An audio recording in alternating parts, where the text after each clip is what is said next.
Welcome to Buckets, brought to you by BetMGM, the king of sportsbooks.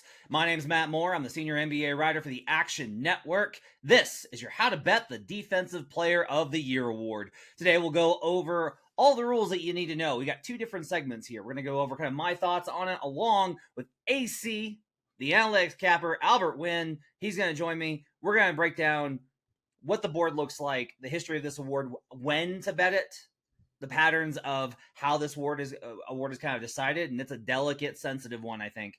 And then later on, Brandon Anderson's going to come on. He's going to give you his rules and who he's bet with two very non-Brandon plays, I got to say, for Defensive Player of the Year. But we'll start with Albert Wynn, the analytics capper, who I haven't talked to in a minute. Albert, how's your summer been? Summer's been good, man. Even though there's been no NBA basketball, we were blessed to have FIBA, World Cup. So that was fun to talk about. But I'm excited for the new season, and I'm refreshed, man. I'm getting ready for the season. Yeah, my wife's birthday was last week, and her birthday gift was subsidized by the German national team. So, Viva la Deutschland! Thank you for that 42-1 hit on the World Cup. But we're here to talk about Defensive Player of the Year. We're going to talk about some of the kind of patterns. Brandon's going to give you his rules. I want to go over some of the data that I found when I look back at the history of this award. So, for starters, I want to talk about age. Awards, one thing I think is interesting with DPOY is that you can be a little older and win this award. Brandon and I have talked about a lot about this. We'll talk about more on next week's MVP episode.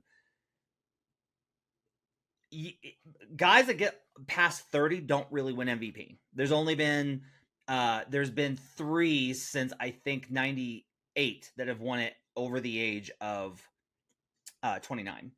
DPOY, however, the oldest that has won it in the last 20 years is 32. That was Marcus Camby. Now, that was an outlier, and I will say that this has moved younger. So, in the early 2000s, we had Ben Wallace at 30 and 31, Marcus Camby at 32, and then KG at 31. However, since Tyson Chandler in 29, we haven't had anybody over the age of 28, and it has gradually shifted younger and younger. Marcus Smart was 27, but Jaren Jackson Jr. was 23. Kawhi Leonard in 2015 was 23, and then 24 the following year. Rudy was 25 and 26 in his back-to-back seasons in 2018 and 19. So it's skewed a little bit younger. The average age since 2003 is 27 years old. The youngest is 23. The oldest is 32. So you can win this a little bit older. A lot of what I look for is, like, are there reasons why you should think that guys are outside? Like, what are the boundaries that we've kind of seen where no, they don't get there. One of, I think, when we talk about this award, I was really curious about this award last year. So I reached out to a bunch of voters and I asked them, hey, when you're looking at DP, I was like, I'm not trying to get who you're voting for. I want to know the process. When you're looking at DPOY, what's the first thing that you look for? And all of them, except one, I asked 12 people, and 11 of them told me, they said, the first thing I look at is how good their team defense is. So effectively, you need to have an elite defense. And we've seen this consistently, especially in the advanced analytics era where it's no longer really okay for you to have bad defenses. The average defensive spot over the last 20 years, the average ranking was 2.9, and that includes Marcus Camby's 12th. Here's the last 5 in terms of team defensive ranking. Second, first, third, first. So you had better be part of an absolutely elite defense, because that is what the voters actively look at. And then finally, before I kind of get where you start with this award, I was really curious about some of the advanced analytics, and I would talk about EPM for MVP. It's really a guidepost because it has correlated so strongly with MVP finish. I looked at on dunksandthrees.com, which I'm going to talk about all season if you're new to the podcast. They have EPM, but they also have it split by offensive and defensive estimated plus minus. And in DPM, the average finish for the since 2014 has been 3.9. You are going to need to be one of the highest is 5.6. You're going to need to be top 6 in this category. It's better if you're top 3. And then additionally, I looked at percentile of where you finished the year prior. This was really fascinating. So this goes back to, again, 2014 by this metric. Here's the percentiles: 97th, 90th for Marcus Smart, which is an outlier, 99th, 95th, 99th, 99th, 99th, 99th, 98th. So we have this pattern of you need to have been great defensively the year before, and you need to be great defensively this year, and your team's defense needs to be awesome. I don't even think it's necessarily about the wins, although like I think it's going to be hard for you to be very good defensively. Let me put it this way. If you're not very good, even if you're really good defensively, you should be winning games. If you're not winning games, it's hard for me to believe that you're not any good defensively and be in consideration for this award. When you look at DPOY, Albert, what's like the first thing that you want to kind of target? What are the things that you look at? How do you approach betting this award? No, it's great that you brought up age, Matt, and team defense is a big thing as well.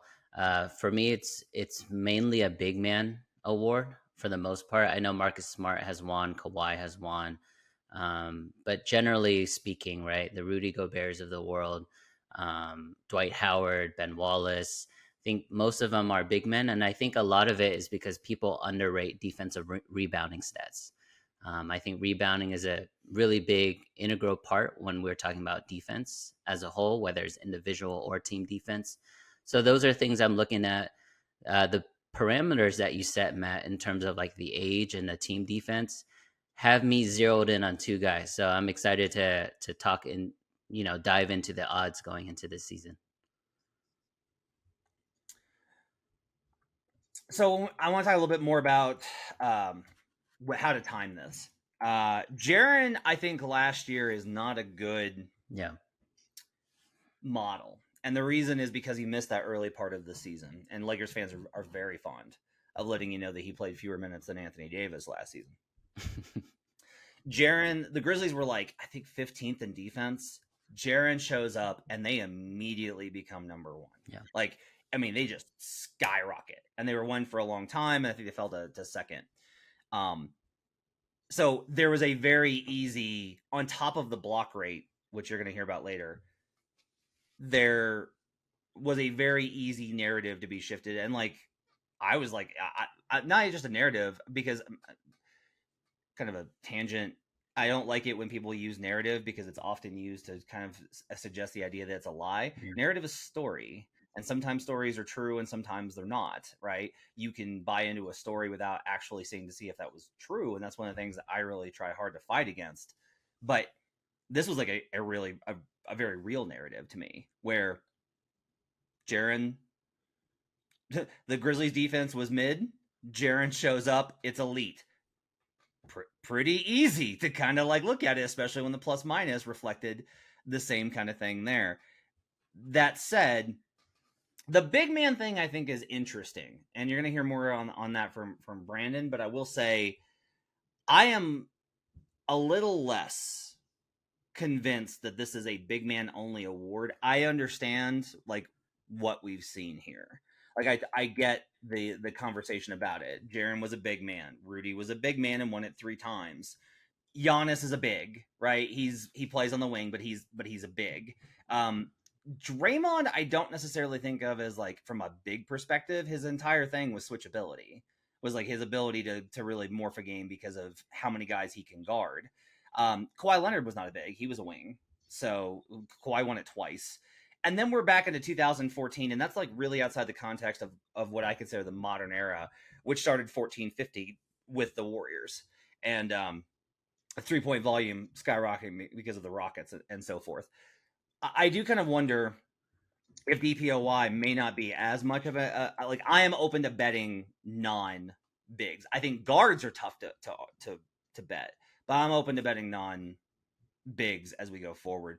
But the timing of this, I think, is interesting. You and I were doing the Monday shows, and I think after the first week of Jaren, we were already hey, you should probably start betting this. And then after 2 weeks, we were like, yeah, we should absolutely start betting this. And then 3 weeks, we're like, you need to get it because the number is going to be gone. And we got good numbers on it. And I continued to put that in parlays for the next 2 months. And then, it got to be minus 1,000. And then it peeled back because there was so much. Last year was really interesting. I want to get your thoughts on this about Brook Lopez was the favorite in like March. Yeah. And so it was baffling to me that it was very clear Jaren was going to win this thing by December. And yet Brooks stayed, and it made me sweat the remainder of the season because I never bet Brook. I always thought Jaren was going to win it because of the block rate, the defensive stats, etc. I'm curious as to why you think the market continued to price this wrong so much last season. Yeah, a couple of reactions. You're right. It's not a big man, but to me, the reputation is kind of like the big man award. But you're right. As the game continues to evolve and be more perimeter oriented, I agree. We should look at guys like OG and Mikal Bridges and those guys who can guard the perimeter, but also can switch and do some of the post defense as well. But in terms of the Jaren Jackson Brook Lopez story from last year, I think it was from an eye test. It was a combination of Jaren Jackson came in and completely, Matt mentioned it, completely like changed the landscape of defense for not only the Grizzlies but for that conference. I remember saying on one of the podcasts that I think Jaren Jackson is the swing player for the entire conference. That was before the whole John Morant thing, and then it was coupled by the eye test of Brook Lopez not being as spectacular. So then people are just gravitating towards someone like a Jaren Jackson Jr. With that being said, the market did swing back and forth in the spring. I think that's because so many people just pummeled and just bet on Jaren Jackson over and over and over. And the market was like, you know what? I think we have to give these bettors a little bit of a pump fake and show that Brook Lopez is still part of the discussion when most of us kind of knew that he was not part of it anymore. And it was Jaren's. I think a lot of it also, this is a little bit of a tangent, was maybe it was like insurance for injury. Like if Jaren Jackson, because he already missed so much of the beginning of the season, if he goes down in the last 2 to 3 weeks of the year, then it would swing back over to Brooks. So maybe there was some insurance with injuries as well. It's either, there's a couple things here. I wonder if it was either that the odds makers were adjusting this based off of their priors, where they were like, look, he's only going to play 63 games. He's only projected to play 65 or whatever they thought he was going to play, 60 maybe. He played 63, and guys don't typically win with that low of an amount, which isn't necessarily true. Rudy won with 56 in 2018. Yeah. That wasn't even a shortened year, right? Like Giannis won in 2020. That was a shortened year with 63. We've had the average is 72. So you don't need to play like 80 games, right? You need to play, but you do need to, obviously you got to clear the 65 this season for the requirement. But I do think that, I wonder, to me, the only thing I could really get into is I think that there was some large influential bettor or bettors that came in pretty heavy and moved this at a book that was influential and moved this market in that direction. And every time that they would make Brook a bigger plus number, they would come in and hit Brook again. And prayers up for that bettor. But which, look, it could have gone the other way had Jaren gotten hurt or something. And we're going to talk a little bit later about Jaren with Brandon and about the Team USA stuff, which I think is going to have a little bit of a hangover. For sure. So I'm concerned about that from that perspective. But it does kind of show you that there can be value on this late in the year. What I think is kind of interesting is if you're asking me like, well, what's the timing on betting DPOY? This is absolutely one where I think with Kawhi and with Rudy, there are these guys that just like establish themselves as like, oh, it's going to be him. Like very early, kind of like we've talked about with Rookie of the Year and Sixth Man of the Year, that like some guys jump out early and they're so dominant, it sets the narrative and nobody can really catch.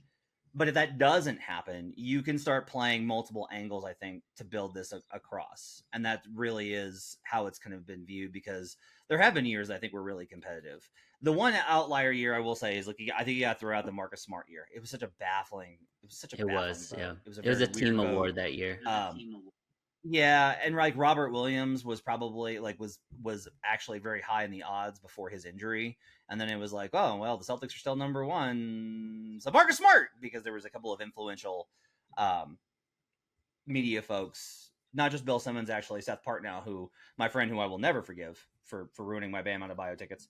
So let's get into some of the value for this year.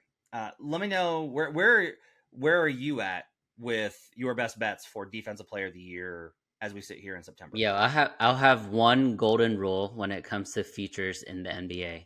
Do not bet Anthony Davis. I think that is the number one rule that I can give anybody, because he's just not going to play enough games. Maybe an outlier year happens and he ends up playing 65, 70, 75 games. It's not worth it. I was stung pretty bad after the bubble year when they won the championship. The year after, I was like, man, this is Anthony Davis's year to really, get into superstardom. I bet him MVP, and he wasn't even part of the top 5 at the end of the year. So that's my number one rule. Don't touch Anthony Davis. I know it's very, very tempting because of his skill, because of his market, the frequency of how much he's on TV, but just don't touch it. You spoke about him just briefly just now, but I do like Bam Adebayo. I think Miami is. You talked about the parameters. I think he's 26 going into the season. Miami, is going to be a top 10, potentially top 5 defense. And if they trade for Dame, they're going to be on prime time, literally every single time. So I like Bam Adebayo, and I like Evan Mobley. Those two are the guys that I'm really targeting. Bam does not get the respect I think he deserves. Like, I've said this pretty consistently, that I think he's the best defender in the NBA. I will. So here's what's interesting is he would break the mold of the prior year with where they're at percentile wise in BPM, because the Heat defense was just quite honestly not very good last season. Mm-hmm.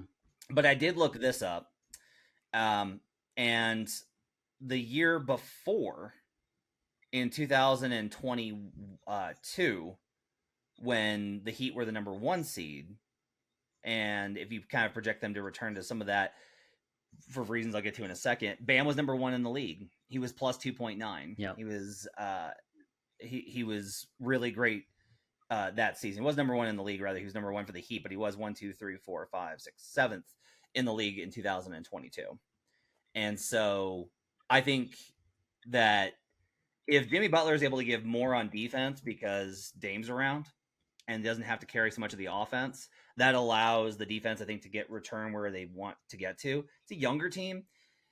I've kind of established a new rule. I'm not taking anything under 9-1 before the season starts. Why is that? I only want to keep 2, because I want numbers that are 10% implied or longer, and it's because to me there isn't enough reason to think that these numbers will shorten so much that the value of seeing the games removes it. I don't think, especially in a case like DPOY, I would be very surprised if Bam shot to minus 200 by the time that we got to November 15th or the play-in tournament, or the midseason tournament rather.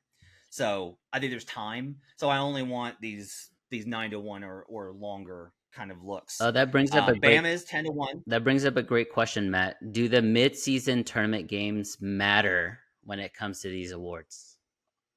That's a really good question. I hadn't thought about, Albert. Man, that's a good question. I don't know the answer to it. I'm going to have to think on it, and I think we may actually just have to see it, right? Yeah. Because if it's high profile, nationally televised, and both teams are trying really hard and they leave a memory, like if people are like, oh, I remember that tournament game in, then that really might actually leave a lasting mark. Like, that might move the markets. We're going to have to cover this when we do the how to bet the in-season tournament episode. That's a really great question. We'll talk about that later. That's awesome, though. So Bam is 10-1 at BetMGM. I will probably play him for a little bit because I just can't stop betting him and losing. Nothing I love more than losing money on Bam Adebayo Defensive Player of the Year. Just I'm Sure. addicted to it. I can't get enough of it. The other plays that I do have on my card, I made these bets over the summer, and I still think that they're worth looking at. I got Alex Caruso at 75-1. Look at you. Caruso was number one. Do what? I said, look at you with the Caruso ticket. Yeah. I like it.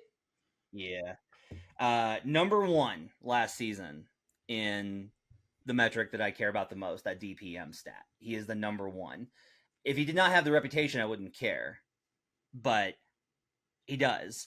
If he played 67 games last season, so he would have qualified. Now, he only plays 24 minutes a game. So I'm going to need him to play a lot more minutes this season. That's why Brandon Anderson was not big on this initially, is we got to get Caruso up to like 30 minutes a game. If they trade Zach LaVine, I think there's a pathway to us getting there. The question's going to be, most people would be like, wait, but the defense has to be great. Bulls were fifth in schedule adjusted defensive rating last year.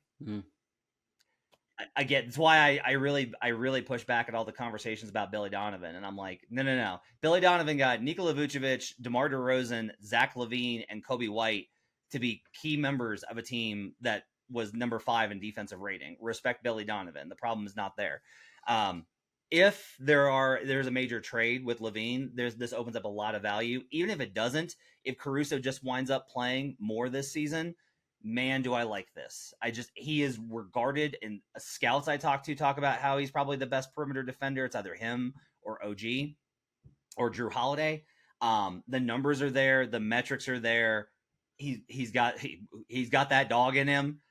I love everything about this except the minutes. If we can get the minutes there, then I think this is a fantastic bet. He absolutely, to me, qualifies and is worth taking a look at for Defensive Player of the Year, even though he's going to be age 30 this season.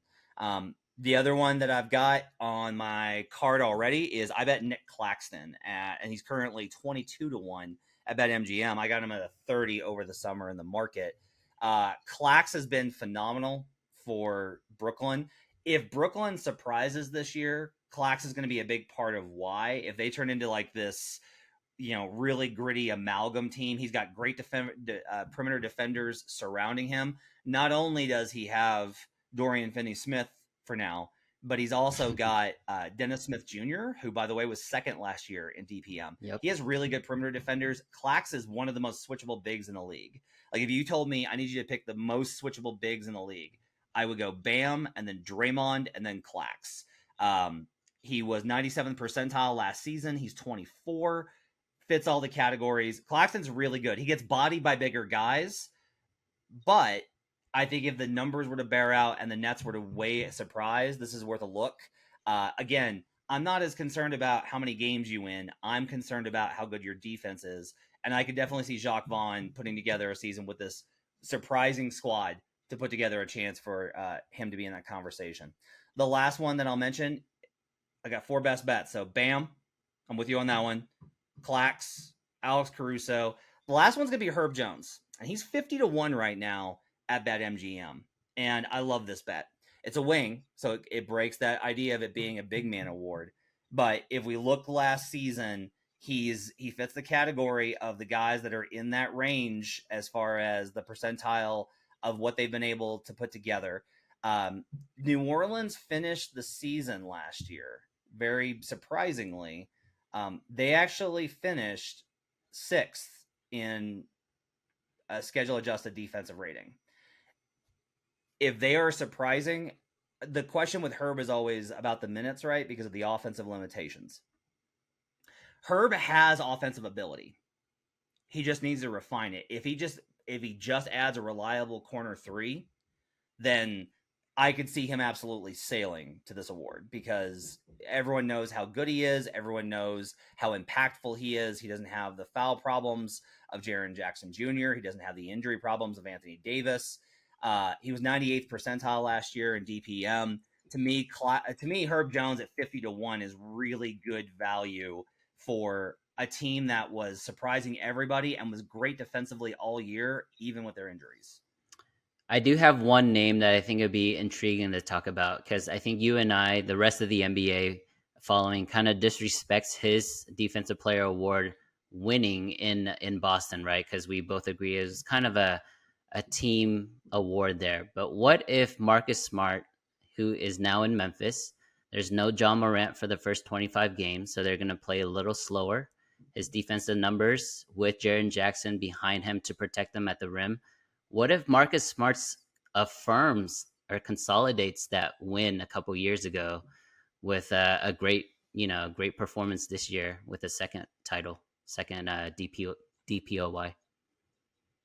I'm going to compare him to an unlikely person that's not necessarily of his caliber, but should be more of a candidate for this. And it's Jared Allen. So the reason I'm going to compare this is Jared Allen's defensive numbers and rebounds and blocks are better than Mobley's. But Mobley gets all the credit for all of the defensive stuff with Cleveland. Cleveland was number one defense last year. Like I was betting, we were talking about it. Like I was betting Jared Allen at 40-1 and was like, this is going to shorten. This has to shorten. He has to be in this conversation. Never got there. Yeah. Never. No one talked about him, right? You do have to suss out who is in the conversation for these things and understand that most voters are not going to do the work to come up with creative answers. Like there's a lot of groupthink in the awards in general, and we've done the research on that. DPOY, I think, is the worst because everyone shorthands it. They look at like who has been talked about, who has the stats. That's why blocks have been historically such a good indicator, and kind of goes that way. With Smart, I think he'll suffer the same problem with Jaren Jackson Jr. And like that, honestly, is a pretty good. Instead of me thinking that we should look at Smart, it makes me want to not bet Jackson all the more. Yeah. Because 100%. Those two guys are probably going to split a little bit, right? Yeah. There's going to be like, well, yeah, but you have Marcus Smart on your team. Oh, yeah, well, you have Jaren Jackson Jr. protecting the rim. So much like it was with Steph and KD in terms of offense in 2017 with the MVP vote, where neither of them really registered.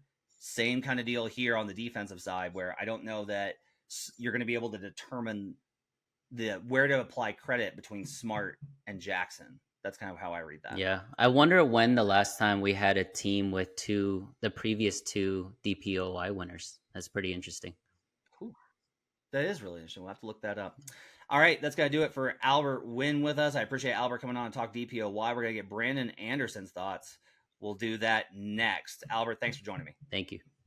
All right, joining us now. I had to get him on because he's got a strong play for this. And anytime that our NBA futures analyst has a strong play on an award, we got to make sure that we get him on. Brandon Anderson has his rules for Defensive Player of the Year. And as a result, the two players that he feels are best bets for him right now in preseason. Brandon, take it away. Yeah, so just bullet point through the rules here.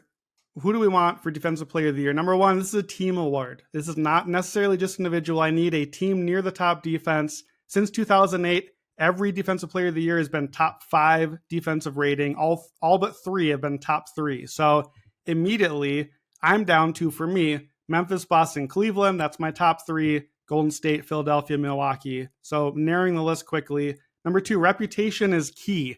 Every Defensive Player of the Year this century has received votes previously. Every one of them. 18 out of 21 have had at least one first place vote.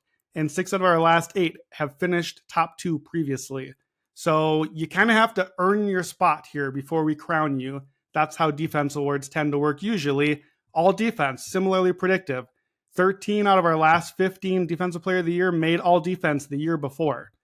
We only get 10 guys on all defense. So immediately we narrow our list significantly there. 10 out of the 15 were first team the year before. Now we're down to 5 guys. So reputation, you got to earn it. And along with that, no young guys.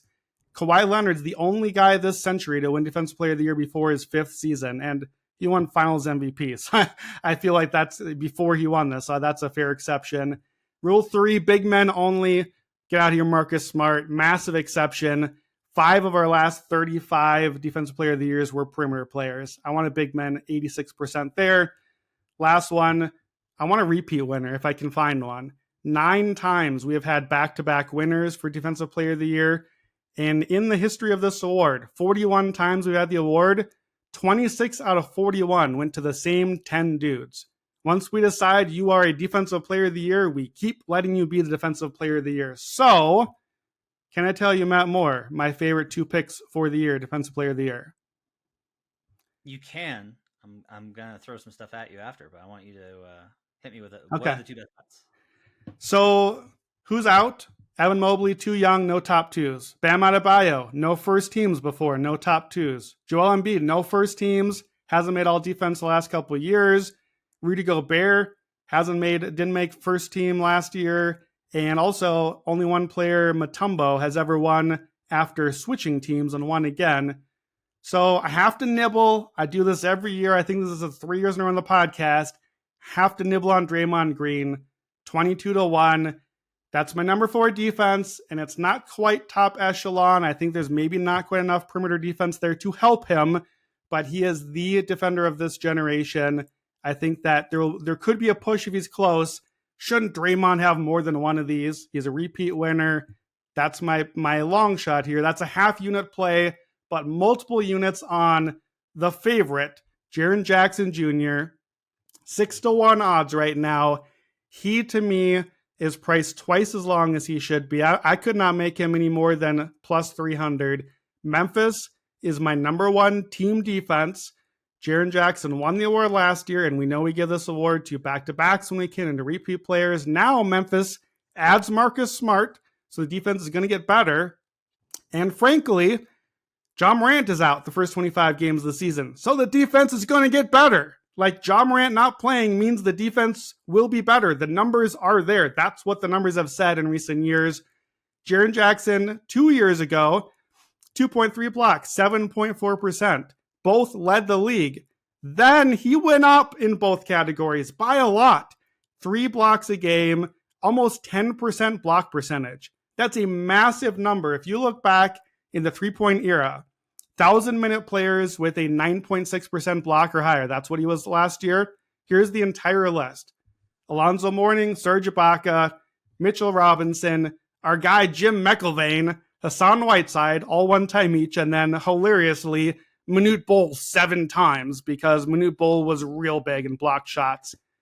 Blocks are the easiest way for us as voters and humans to see defense happening. I think Jaren Jackson is the best defender on the best defense and has the best defensive stat available to him in blocks. I think he is the clear leader, and I love him at plus 600 for defensive awards. You'll hear me say it on any sport, really. You'll want to bet on the favorite. We bet on favorites and reputation. Jaren Jackson 6-1 is my favorite awards bet of the preseason. Okay. You have made a compelling case, and I will probably put in a small bet on Trip. Does the Team USA thing influence you at all?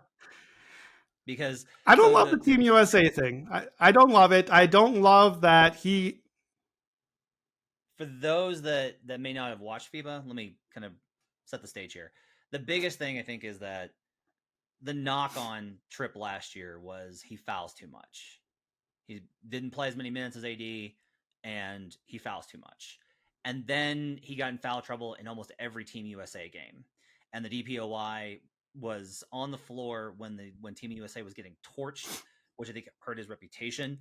I kind of think that like it's a long way, right? We're talking, this is September all the way to April. But I am going to say that, like, if he doesn't get the foul rate down, this bet's dead. I'll tell you that right now. He's get better at not picking up fouls, because voters are going to look at that. The first thing that they do when they look at his case for DPOY is not going to be the block rate. They're going to look at the fouls. Yeah, it's a concern. As we record this, we are only a few hours after USA has been eliminated by Germany in the World Cup. So I literally, as I was preparing to record this, was like, do I still want to go on record with this pick? Because I'm not loving my guy Jaren right now. So right now in September, it's a concern. I think that if this was the Olympics and it was a little bigger deal and it was prime time and everybody watched, I'd be more concerned. It's the FIBA World Cup and the game happened at 7 a.m. in the Philippines, and Fair. April's a long ways away. So, like, I don't think it doesn't matter. I don't love that he fouled all the time. I especially don't love that he was really, really bad defensively as a rebounder. Yes, that is a defensive stat. You end a possession by rebounding. He's not good at as a rebounder. So I don't love that. But I to me, at the end of the day, he so clearly just fits the profile of the top defense that I want, the top player on the team. And even to for me, it's because, and I mentioned the guys I did, Mobley, Bam, Embiid. Again, I'm starting with my like 6 top defensive teams, and I only have a few options now. I'm starting with my who made all defense last year, who was first team. I only have a few options. And if I'm ruling a guy out because Evan Mobley is too young, because I didn't have Bam Adebayo or the Heat in my top 6 defenses, if I'm ruling options out, I'm left with Jaren Jackson. And I think, to me, I'm not saying that he is one of the all-time great defenders and should be on the list of 10 dudes who have won multiple times. I just think he might be the best defender right now, and so he's the right bet. Yeah, and one thing I will say, the Ja thing, one of the reasons I actually think that works against him, you could say that Ja not being on the floor makes the defense better. That's true. And voters have told me that one of the first things they look at are the top defenses. Like, you're absolutely right about this. Not just from the numbers back this up historically. That's the process. Is like I asked multiple voters, where do you start? And they said, well, I start looking at the top defenses and I go from there. So you better be up there in that consideration. It's not, I don't think it's like a hard rule that you got to be top whatever. It's definitely played out that way over time, as Brandon kind of pointed out. But I do also think that with Ja out, Jaren's going to have to pick up some of the slack offensively, which means that he's not going to have less energy on the defensive end. That said, I think the case is pretty good. Before I let you go, I do want to let you know that Alex Caruso was first team all defense last year. He, in fact, was, which makes him eligible for this award, except that I have a rule about no perimeter guys, only big men. So, yeah, he could be in the mix. So, Alex Caruso in the mix. I do the Jaren Jackson thing that I like about Ja Morant is I like that happens to start the year. I think that helps his case, because if Memphis is still right there near the top of the league, like I think both you and I expect them to basically be, because the core is so good, then people are going to have to notice, hey, man, wow, no Ja Morant, and here's Jaren Jackson, Desmond Bane. Like, they're both really stepping up and playing well. Why is that? Oh, it's because the defense is number 1 by a couple points over everyone else. Like, with these awards, anchoring happens. And I think that, like, we already start with, you're the defending leader in this award. And if immediately your defense stands out because that's the only thing making you win right now because the star scorer is gone, to me, I love the anchoring of that. And I think that someone else is going to have to come and take it from him. And I don't see someone good enough to take it from him right now. That's NBA Futures analyst Brandon Anderson. You can follow him in the Action Network app and catch all of his future picks in there as well. Thanks for joining us. Hope you guys have yourselves a great week. We'll be back next week as we break down Coach of the Year. And I believe we're moving on to Most Improved Player as well. We've got lots to talk about as we continue to roll on with our How to Bet series. Thanks for joining us, everybody. Till we see you again, let's get buckets.